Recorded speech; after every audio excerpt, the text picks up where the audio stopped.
All right, what makes Mitt Romney tick? The new book, The Real Romney, is an unvarnished portrait by Boston Globe reporters who've been covering him for years, maybe we should say decades. Co-author Michael Kranish joins me now. Michael, welcome. Thanks for having me. Congratulations on the book. Yep. All right, let's start with the sort of three components of the Massachusetts Mitt Romney in general that I think that folks don't know as much about.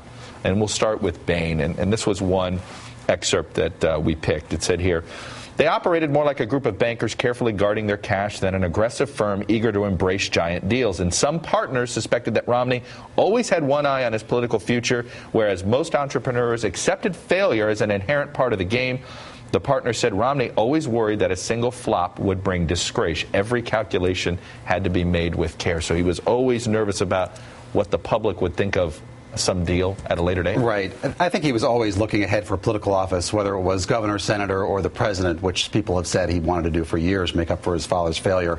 And that is the way he operated. In fact, he was sort of risk-averse in a risk business. Really interestingly, one of his partners, as quoted in the book, is saying there were times he wanted to punch Romney in the nose because there was a deal, thought they'd make a lot of money. Romney's tie would sort of go back and forth, mimicking heart palpitations because he was nervous about certain deals.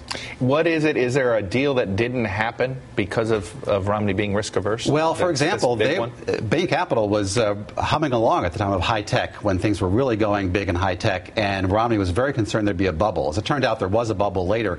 They missed a lot of profits, though, in the interim. So this is an example where his partners say, look, we made a lot of money. We could have made a lot more money if Romney hadn't been so nervous about some deals. Another part, I think, to Mitt Romney that I think all of us are curious about, and it's very hard to crawl inside ahead of a father and son, is the relationship that he has with that he had with his father, and sort of how that impacts this presidential bid.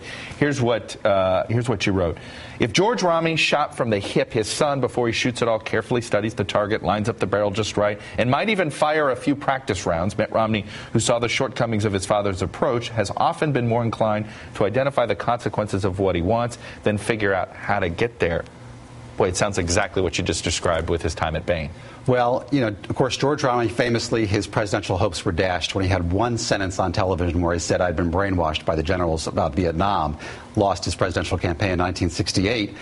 Mitt's sister's quoted in the book, in fact, saying that as a result of that affected Mitt, that he's more cautious, more scripted. This also plays into perhaps why Romney doesn't connect well with some people. He comes across sometimes as wooden and robotic. It's one of his greatest challenges in running for the presidency. Well, it sounds like, you're painting a picture here of a guy who's just always concerned what other people think. Right. This is one of the key questions about him. What are his core convictions? Is he operating from a central belief system, or is he operating from a system in which he'll be elected and then go with whatever beliefs work for the moment? And it actually fits into the next excerpt I picked, which has to do with the 94 race with Ted Kennedy. You write, some of his positions seem to be calibrated for voter approval, not necessarily reflective of his personal convictions. Strategy trumped ideology. What kind of candidate did he need to be to win? Some were furious at his reversals on issues that were personally important to them. Others felt his presidential ambitions had clouded his judgment about what was best for Massachusetts. Again, it goes to this central narrative.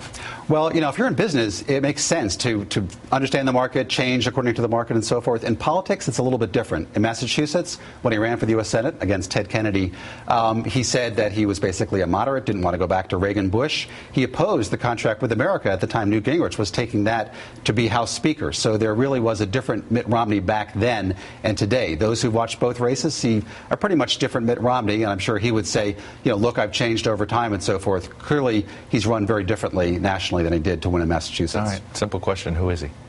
Who is Mitt Romney? He is a man who believes deeply that business has the answer to a lot of problems. He believes in this theory called creative destruction, that there is this natural turmoil in things. That's why when jobs were lost at deals he did, in which actually he made money, he says that is part of the natural churn of business.